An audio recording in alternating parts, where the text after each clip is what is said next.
Harvey, I often wish you were deaf and wore a hearing aid. With a simple flick of the switch, I could shut out the greedy murmur of little men. JJ, I need you here for 2 minutes. Mac. Yes?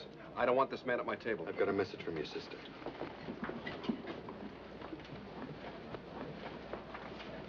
Forgive me, Harvey. We were interrupted. The Supreme Court story I was telling you, Justice Black. Oh, yes, Justice Black, that's right. But I believe I had it in my column. Last July, the lead item. Well, I believe that's precisely where I read it, too. You see, J.J., where I get my reputation for being the best-informed man in Washington. Now, don't kid a kidder. Well, I don't think we caught your name, young man. Sidney Falco, sir, but everybody knows and admires you, Senator Walker. Every 6 years, I've become less convinced of that. Well, this young lady is Miss Linda James. She's managed by Manny Davis. I know Manny Davis. Everyone knows Manny Davis. Except Mrs. Manny Davis. Go ahead, Billy, shoot. Uh-huh. Sports cars are getting smaller and smaller in California. The other day, you were crossing Hollywood Boulevard and you got hit by one. And you had to go to the hospital to get it removed.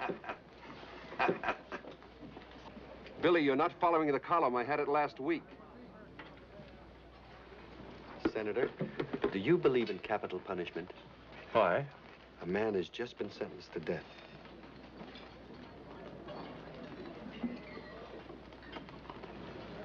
Manny, tell me, what exactly are the unseen gifts of this lovely young thing that you manage? Well, she sings a little. You know, she sings. Manny's faith in me is simply awe-inspiring, Mr. Hunsaker. Actually, I'm still studying. What subject? Singing, of course. Straight concert and... Well, why, of course. You might, for instance, be studying politics. Me? Well, you see, J.J., I mean, You must be kidding, Mr. Hunsaker. Me with my Jersey City brains. The brains may be Jersey City, but the clothes are trained in Orel. Are you an actor, Mr. Falco? That's what I was thinking. Are you, Mr. Falco? Well, how did you guess it, Miss James? He's so pretty, that's how. Mr. Falco, let it be said at once, is a man of 40 faces, not one. None too pretty, and all deceptive. You see that grin? That's the charming street urchin face. It's part of his helpless act. He throws himself upon your mercy. He's got a half dozen faces for the ladies. But the one I like, the really cute one, is the quick, dependable chap. Nothing he won't do for you in a pinch. So he says. Mr. Falco, whom I did not invite to sit at this table tonight, is a hungry press agent and fully up to all the tricks of his very slimy trade. Match me, Sidney. Not right this minute, J.J.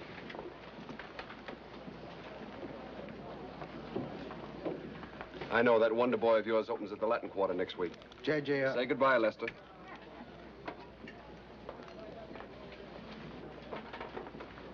May I ask you a naive question, Mr. Falco?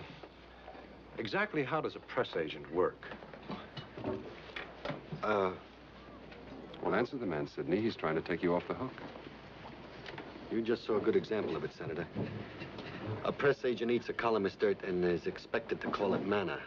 But don't you help columnists by furnishing them with items? Sure. A columnist can't do without us, except our good and great friend J.J. forgets to mention that. You see, we furnish him with items. What, some cheap, gruesome gags? You print them, don't you? Yes, with your clients' names attached. That's the only reason the poor slobs pay you, to see their names in my column all over the world.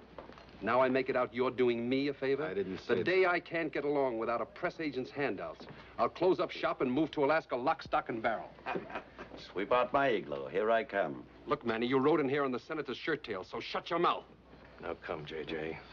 That's a little too harsh. Anyone seems fair game for you tonight. This man is not for you, Harvey. And you shouldn't be seen in public with him. Because that's another part of a press agent's life. They dig up scandal about prominent people and shovel it thin among columnists who give them space. There seems to be some illusion here that escapes me. We're friends, Harvey. We go as far back as when you were a fresh kid congressman, don't we? Why is it that everything you say sounds like a threat? Maybe it's a mannerism, because I don't threaten friends. But why furnish your enemies with ammunition? You're a family man, Harvey, and someday, God willing, you may want to be president. And here you are out in the open, where any hep person knows that this one is toting that one around for you.